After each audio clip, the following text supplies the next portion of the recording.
it felt like what you would want from a sequel. To like, oh, it's better in every way that I could think of so far. They told us often, like while developing the first Outer Worlds, there were times where they're like, this would be cool, we're gonna put in the sequel. And I think this sequel is a lot of that.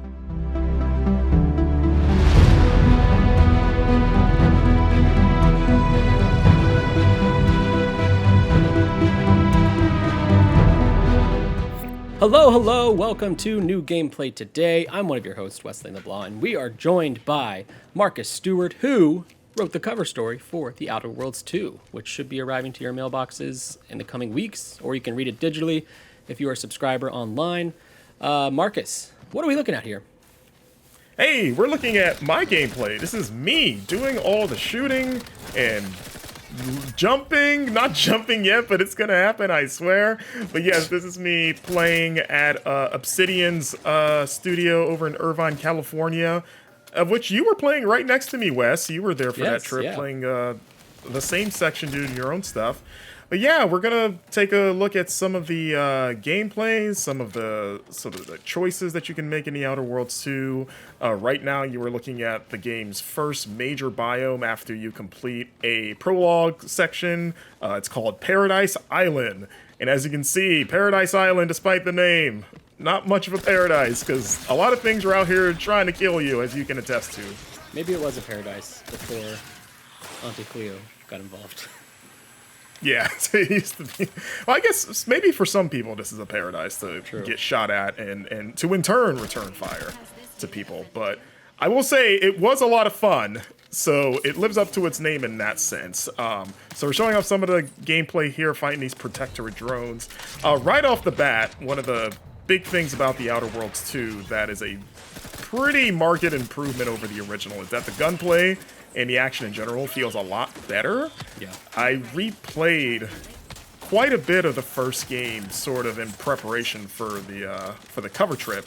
And I enjoyed the first game, like I'm a fan of it, but getting into this, it was like immediately like, oh yeah, this plays a lot better. Like the gunplay feels a lot closer to something like a Destiny, which is pretty high praise, I would say, in my opinion. It's just a lot more fun to just gun down all these raptidons and all these other threats coming at you. Yeah, and they improved a lot of the other things like surrounding combat. Like, I mean, obviously Marcus here is going very guns blazing, but for most of his playthrough, he actually did like kind of a stealthier run, and I did the opposite. But the stealth is quite a bit improved too, right, Marcus? Yeah, it's a lot, or the level design is probably the biggest thing with it, is that the levels kind of allow for stealth. Like there's a lot more routes and options that you can, as long as you keep an eye out, you'll find little nooks and crannies, whether they be vents or just holes in the wall, where I'll actually see a little bit of that here, where you can just kind of slip in behind enemies and not have to engage them directly.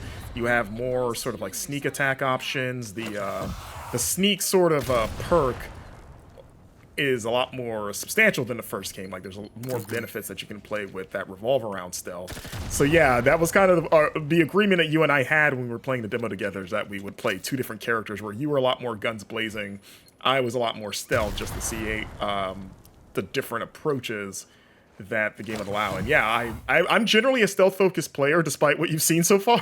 But blowing everything up. Yeah, exactly, shooting everything up. Well, sometimes you gotta do that.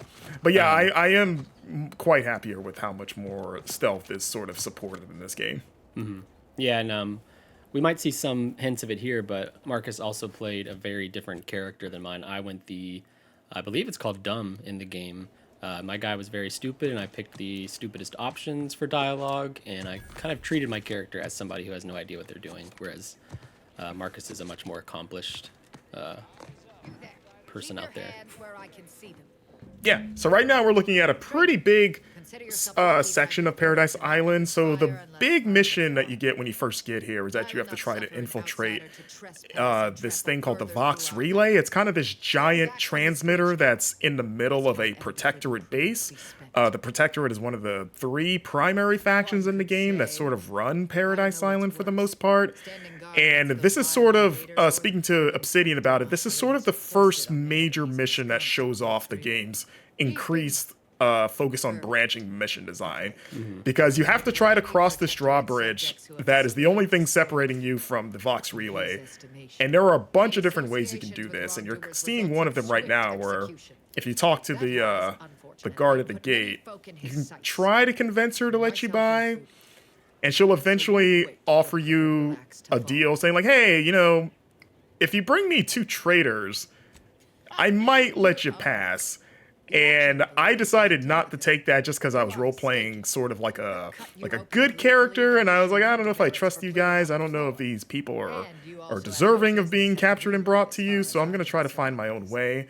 But Wes, you took an entirely different approach where I was watching your footage, and you sort of like bypassed this entirely, because we're about to see my stealthy / like idiot approach to this that wound up working.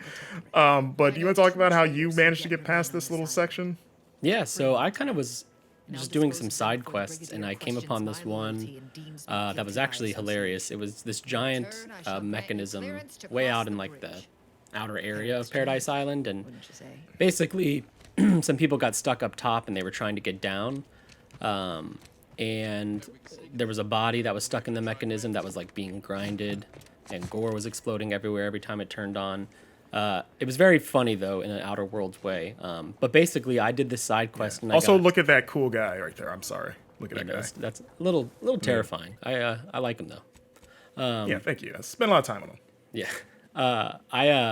And then when I finished the quest, I got these like jump boots. Like they give me like a double jump. They have like thrusters on them.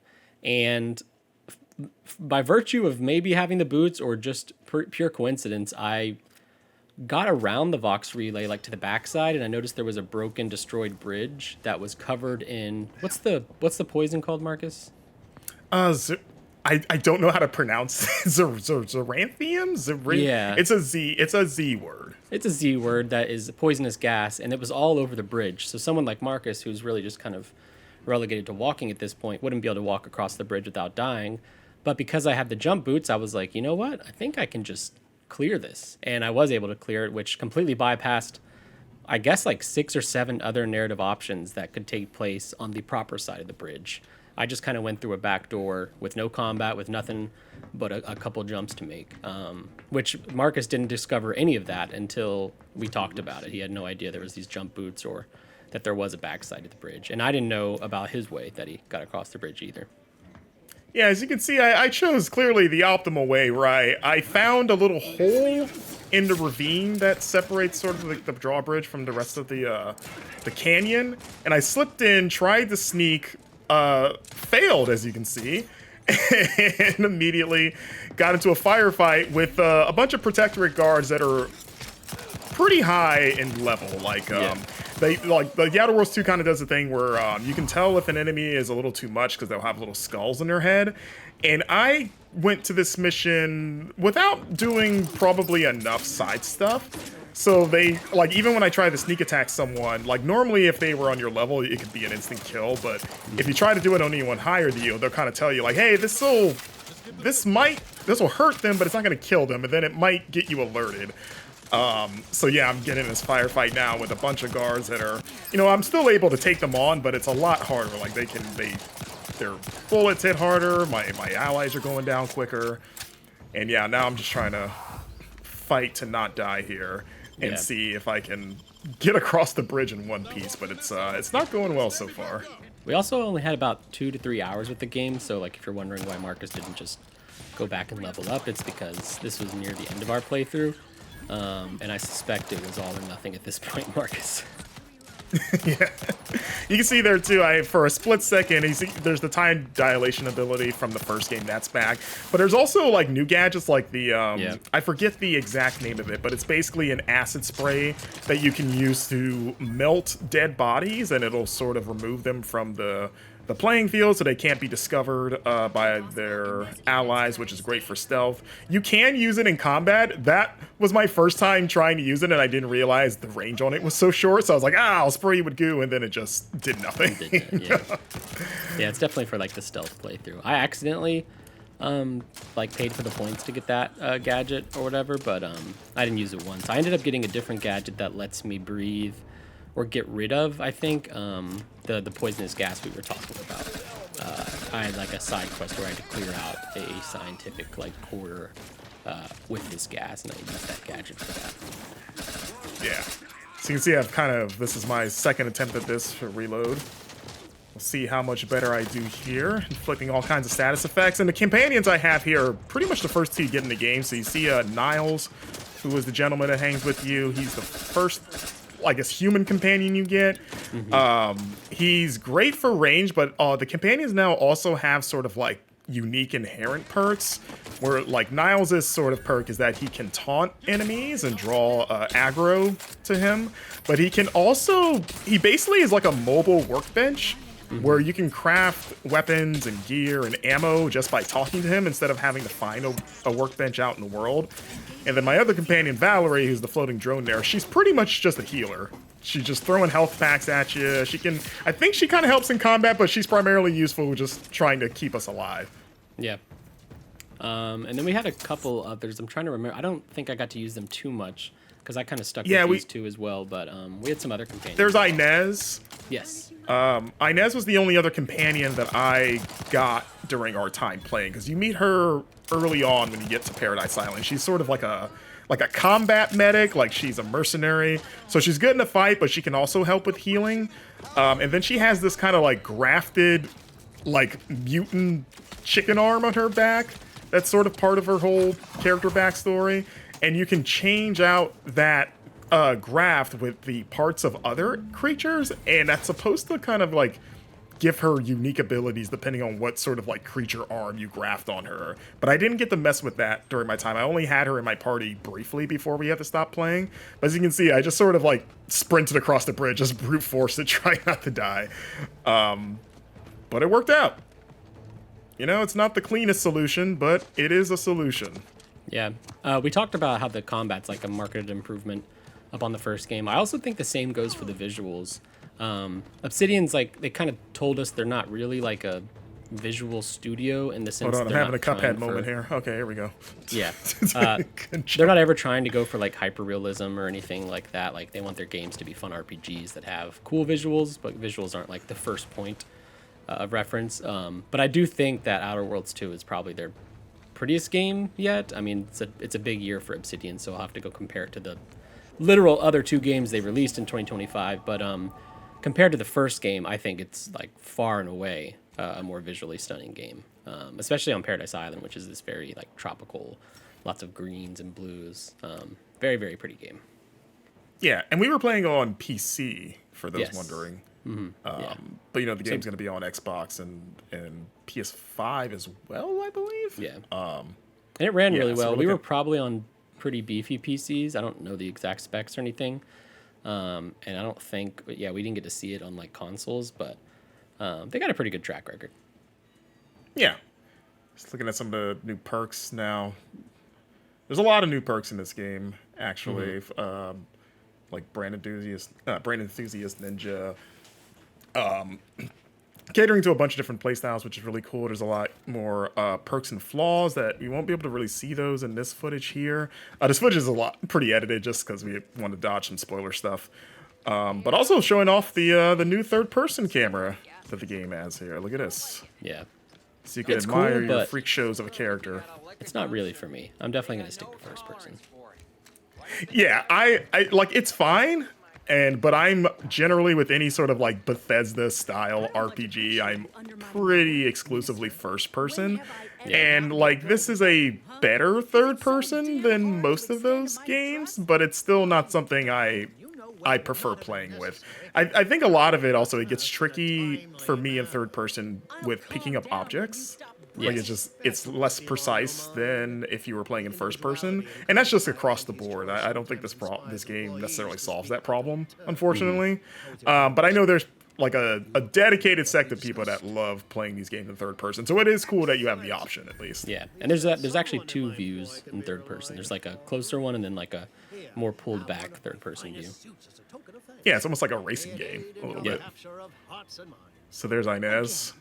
she's not our buddy yet, but You can see her. comes or she can become a buddy pretty soon. It sort of depends on when you meet her, how you talk to her, because like you don't have to have any companions probably if you didn't want to. Like you can send people away, you can upset them, they might fight you, they might quit the group on their own, you can sell them out to other factions. So this is sort of like a pivotal conversation here where depending on whose side you take here, and also just some other sort of like choices you make, she can either join the team pretty much now or maybe later. I don't know if this is the only chance you get to get her on your team, but I know this is pretty much when I managed to recruit her.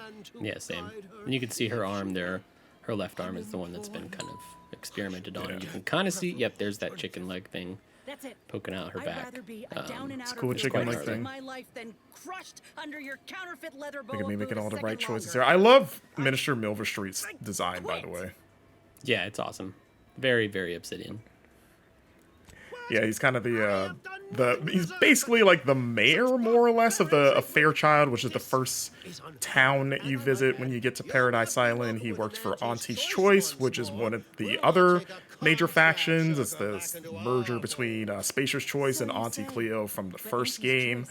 So yeah, when you meet him, he's actually talking to Auntie, like the real life Auntie, sort of being dressed down by her for like failing at their plan to take over the island. And one of the first big choices in terms of interaction with characters is that you can choose to help him out, or you can help out another Auntie's Choice sort of like agent named I think it was a Cower, who was like this kind of like soldier who I believe you sided with her. Yes. Yeah. Yeah, so with the Minister, if you go with him, it's like a more stealth-focused mission where you're infiltrating and stealing some documents. With Carr, it's a very much more like action-heavy, like quest line, which led me to get the poisonous sub-quest thing I mentioned earlier, and the new anti-poison gadget thing. But yeah, it's me and Marcus had drastically different playthroughs, which was really cool to see in just this first opening area, how far we can branch off from each other. Can't wait to see like where that goes in the later areas. Yeah, for sure. But yeah, we're starting to wind down here. But like I said, we played about 3.5 hours of the game, and I think we both kind of walked away pretty impressed with what we played. Like I said, I'm a fan of the first game, and this so far from what we played it felt like what you would want from a sequel. Of like, oh, it's better in every way that I could think of so far. Like it plays better, it looks better.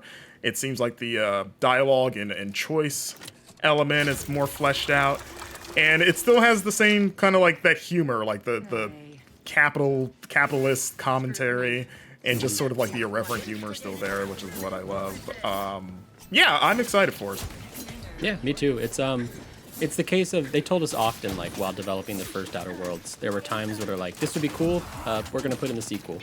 And I think this sequel is a lot of that. It's a lot of recognizing where Outer Worlds 1 was limited and having more money, having more time, now being under Microsoft and whatnot. It's clear, like, this is the Outer Worlds game Obsidian always envisioned making when they started this IP. Yeah. Well, thanks for watching, guys. Be sure to visit GameInformer.com for the rest of our exclusive coverage on the Outer Worlds 2. You can also, if you're a subscriber, read our cover story, which is live for digital readers right now, with physical editions coming in the mail soon. And if you would like to support Game Informer and check out the issue yourself, go to GameInformer.com/subscribe. And if you subscribe now before October 15th, you will receive the Outer Worlds 2 issue as your first magazine issue. Thanks for joining me, Wes. And we will see you on the next one. Bye, guys. Bye.